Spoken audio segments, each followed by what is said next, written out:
Si te observas a ti mismo, a ti misma en relación a la libertad y observas, por ejemplo, tus últimos días, tus últimos meses, quizás tus últimos años, ¿qué responderías a la pregunta, ¿eres libre?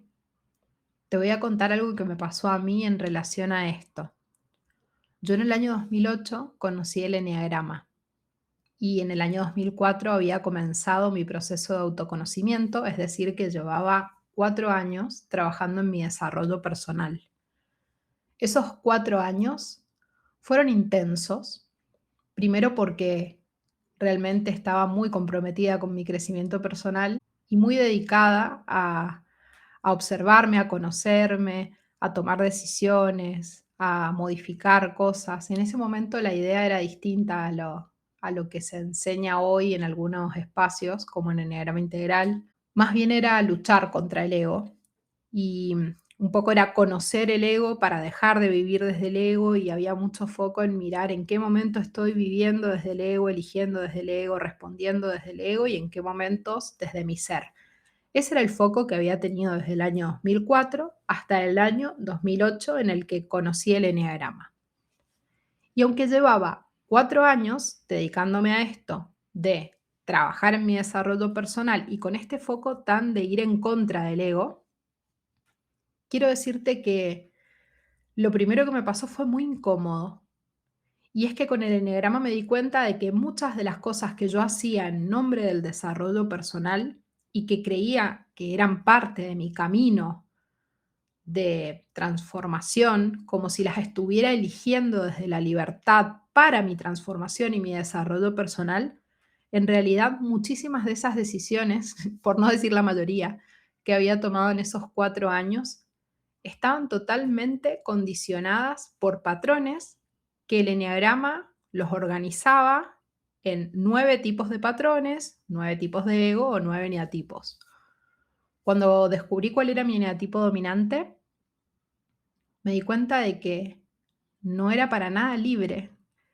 Ni siquiera trabajando en mi autoconocimiento y desarrollo personal estaba siendo libre de elegir mi camino de transformación. Seguía muy condicionada. Y puedo decirte hoy que desde el 2008 hasta ahora, en todo aquello en lo que he profundizado y aquello en lo que he tomado conciencia, ya sea la mirada sistémica a través de las constelaciones familiares, ya sea todo lo que tiene que ver con la teoría polivagal, sistema nervioso, trauma, Gestalt, transpersonal, bueno, todo aquello en lo que he ido haciendo un camino, me ha mostrado siempre que estoy más condicionada de lo que creía y que soy menos libre de lo que pensaba. Y esto hoy no lo vivo con dolor, pero quiero remontarme a ese año 2008. Fue muy incómodo, porque realmente empecé a sentir, a pensar que todo lo que había hecho era una mentira. Y no, no era una mentira y no era que no servía, pero ese es el poder que creo que tiene el eneagrama cuando llegamos a las pasiones, cuando llegamos a lo más profundo. Y eso me sacudió y cuestionó y confrontó la idea que yo tenía sobre la libertad hasta ese momento. Obviamente no es que en un fin de semana de iluminación entendí todo esto que te estoy compartiendo ahora sobre la libertad. Se fue como el primer momento de incomodidad del darme cuenta de que no era tan libre como creía. Pasado el tiempo, los años, la autoobservación y mucho camino recorrido, hoy voy a contarte mi entendimiento, mis descubrimientos y mis tesoros en relación a la libertad. Todo podría resumirse en que estoy mucho más condicionada de lo que me imagino. Y lo voy a dejar así porque creo que hoy sigue siendo de la misma forma. Incluso tomando conciencia y estando mucho más, voy a decirle, despierta, consciente en relación a algunos patrones que me condicionan. Creo que siempre hay más por descubrir y siempre hay muchas más cosas que podemos reconocer y, como digo siempre, quitar debajo de la alfombra del autoengaño, de la negación, del rechazo y ponerlo sobre la mesa. Y esto que quiero contarte no es algo que he leído. Como todo lo que comparto del Enneagrama, no es algo que he leído, que he estudiado, es algo que he vivido, algo que he atravesado a nivel personal. Por eso hoy quiero mostrarte ¿Cuánto de lo que sientes como libertad es en realidad condicionamiento repitiéndose? Porque lo que no se ve se repite.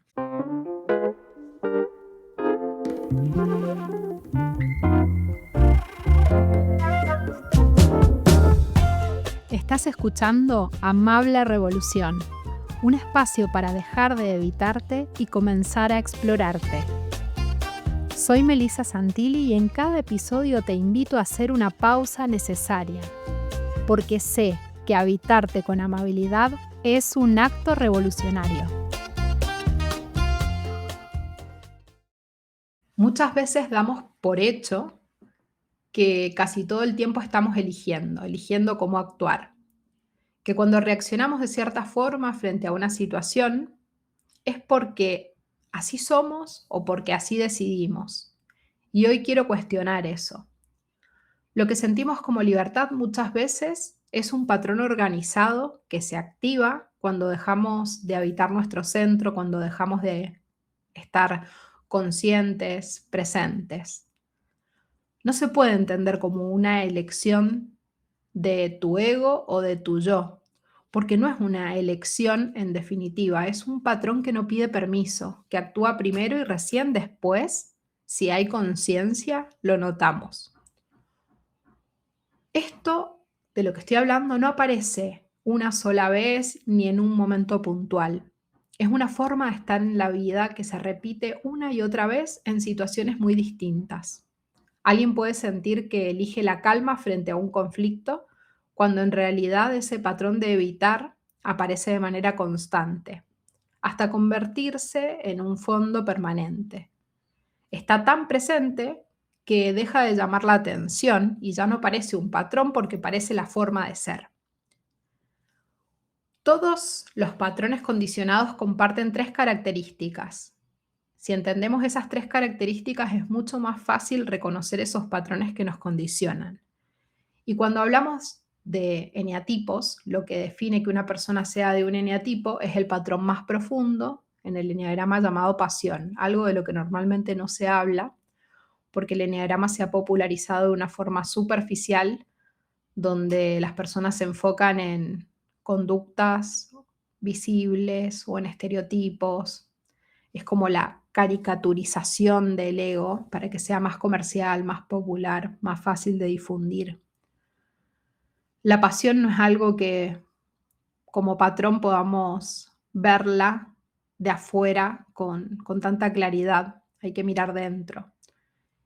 Pero volviendo a esto de que cada patrón tiene tres características y para descubrir nuestro eneatipo necesitamos descubrir ese patrón fundamental que tiene estas tres características que te voy a decir ahora. La primera característica es que es inconsciente, es decir, está debajo de la alfombra. El patrón funciona solo por debajo del umbral, de nuestra conciencia. No lo pensamos, no lo elegimos, porque ya está resuelto y configurado de antemano.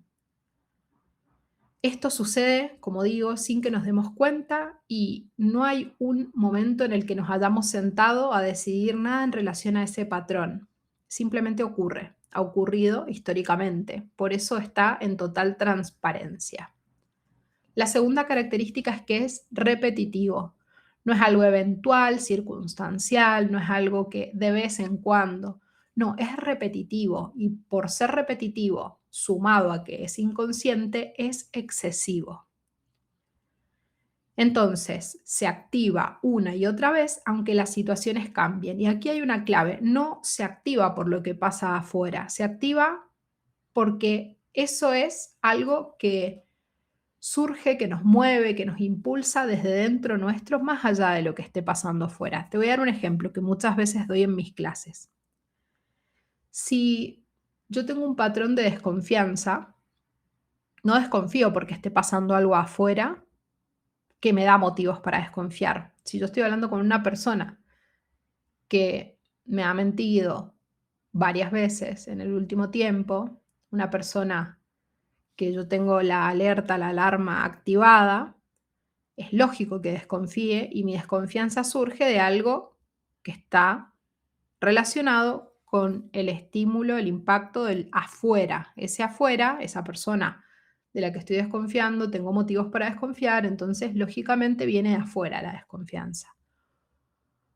Cuando nosotros hablamos de un patrón del eneagrama y decimos que es inconsciente y que es repetitivo, es que yo desconfío de forma repetitiva, inconsciente, y que no tiene que ver con el afuera. Yo desconfío más allá del afuera. No tengo motivos para desconfiar y desconfío. No tengo motivos para pensar lo peor y pienso lo peor del otro. Pongo al otro como un posible enemigo. Y ese es el patrón de la desconfianza funcionando de forma repetitiva, es decir, excesiva e inconsciente. Por eso con el tiempo deja de ser una respuesta puntual y se convierte en esto que estoy hablando, un patrón. Cuanto más lo repetimos, más lo fortalecemos porque el cerebro aprende justamente desde la repetición. Y eso que repetimos y hemos repetido tantas veces resulta para nuestro cerebro una respuesta conocida y eficiente porque no gasta energía. Me es más fácil desconfiar que confiar, en el ejemplo que di. Y de hecho ahorro más energía desconfiando que confiando. Y de hecho, si confío, me siento más incómoda que desconfiando, porque funciona en automático desde la desconfianza. La tercera característica es que el patrón es involuntario. Nadie elige el condicionamiento. No es elegir un camino en un mapa y entonces ahora elijo el otro. Si fuera así, podríamos resolver nuestro eneatipo. Ya está ese patrón funcionando mucho antes de que podamos nombrarlo, antes de que conozcas el eneagrama, incluso antes de que pudieras observarlo o reconocerlo. No responde a una decisión consciente, es una manera de organizar la experiencia que ya aprendimos hace tiempo y que sigue funcionando por sí sola. Entonces, repito, las tres características son: el patrón es inconsciente, funciona con baja conciencia, es decir, no gasto energía, funciona solo, es repetitivo, por consecuencia es excesivo, y es involuntario, no tiene que ver con la voluntad. Y aquí aparece la consecuencia más importante de todo esto. Como el patrón es inconsciente, repetitivo e involuntario, termina mezclándose y confundiéndose con nuestra identidad, termina tiñendo nuestra identidad. Lo normalizamos con ceguera al punto de caer en un yo soy así o en no ver nada de esto y que lo vea el entorno. Hace un tiempo atrás estaba en la casa de mi nona con mi papá y su pareja.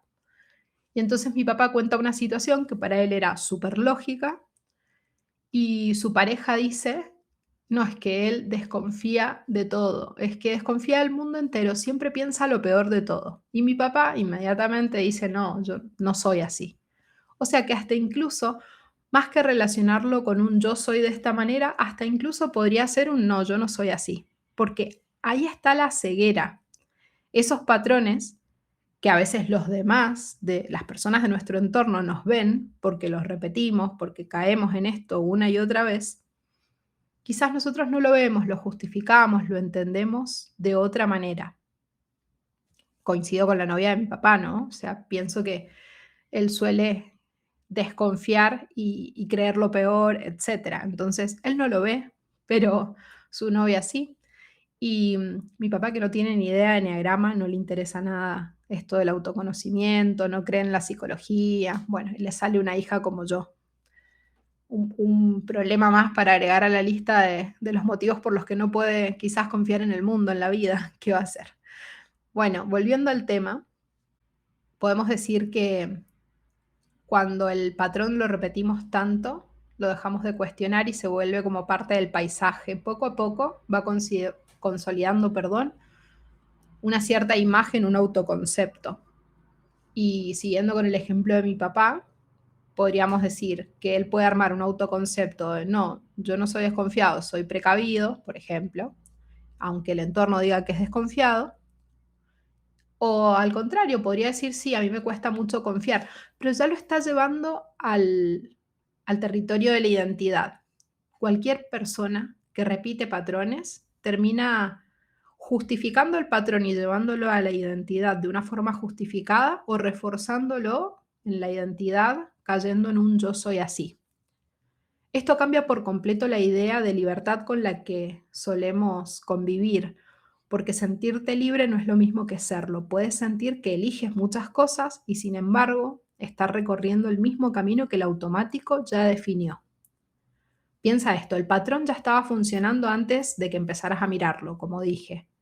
El autoconocimiento no lo crea, simplemente lo describe para que tengamos las distinciones y las distinciones permiten distinguir, quitar del fondo y empezar a ponerle nombre a un movimiento que ya existe, aunque antes no veíamos. Y cuanta más seguridad sentimos en relación a que elegimos libremente, es decir, cuanto más seguros nos creemos de que somos libres, menos disponibles estamos para cuestionar y ver los condicionamientos que hay detrás de cada una de las elecciones que hacemos. Por eso no alcanza con sentirnos libres para poder serlo. La verdadera libertad aparece cuando empezamos a observar el movimiento automático relacionado a cómo respondemos, qué emociones aparecen en nosotros, qué hacemos casi sin darnos cuenta, qué caminos recorremos una y otra vez frente a situaciones distintas. Y esto necesitamos observarlo in situ, en vivo, en el momento en el que está ocurriendo. No mirando para atrás retrospectivamente haciendo análisis, sino mirando y observándonos en este momento, como ahora estás escuchando este podcast. Pero eso es una de las cosas que están sucediendo. Si detenemos la observación y la dirigimos a un espacio más profundo, ¿qué estoy sintiendo?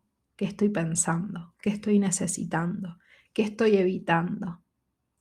Hay un montón de aspectos que ignoramos por estar enfocados en las tareas y en lo funcional, en la supervivencia. Esta observación que hago tiene una condición que en el Enneagrama Integral es la más importante.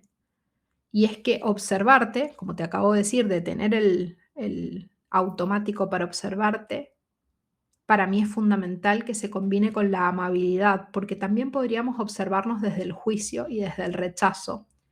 Y eso más que detener el automático, lo refuerza. Cuando te observas sin juzgarte, el movimiento se hace más lento y en ese espacio que se abre aparece la posibilidad de elegir. Y eso para mí es la libertad. Esa pequeña elección que podemos hacer cuando ralentizamos el momento gracias a la autoobservación. Por eso sé que no necesitamos eliminar los patrones, ni quitarnos nuestro eneatipo, ni cambiar nuestra forma de estar en el mundo. Lo que necesitamos es ver con claridad y con amabilidad para dejar de funcionar en automático. Y quiero dejarte con una imagen que a mí me resulta clara y reveladora. Tus repeticiones te dan una forma. La pregunta es si esa es la forma que quieres tener o si es la forma que tu condicionamiento decidió por ti. Y hay algo interesante en la palabra misma de transformar. Literalmente es ir más allá de una forma. No es dejar de tener forma, no es quedar sin estructura, no es quedarte sin nada que te sostenga. Es empezar a elegir la forma con más conciencia. Transforma. En lugar de vivir en la certeza de que ya la elegiste o en la justificación de que así es como funcionamos y no nos queda otra. Por eso te dejo con algunas preguntas y te invito a que no las respondas rápido ni desde la mente. De lo que hoy sientes como libertad, ¿cuánto es una elección real y cuánto es un camino que el automático ya recorrió tantas veces que dejó de sentirse como una repetición?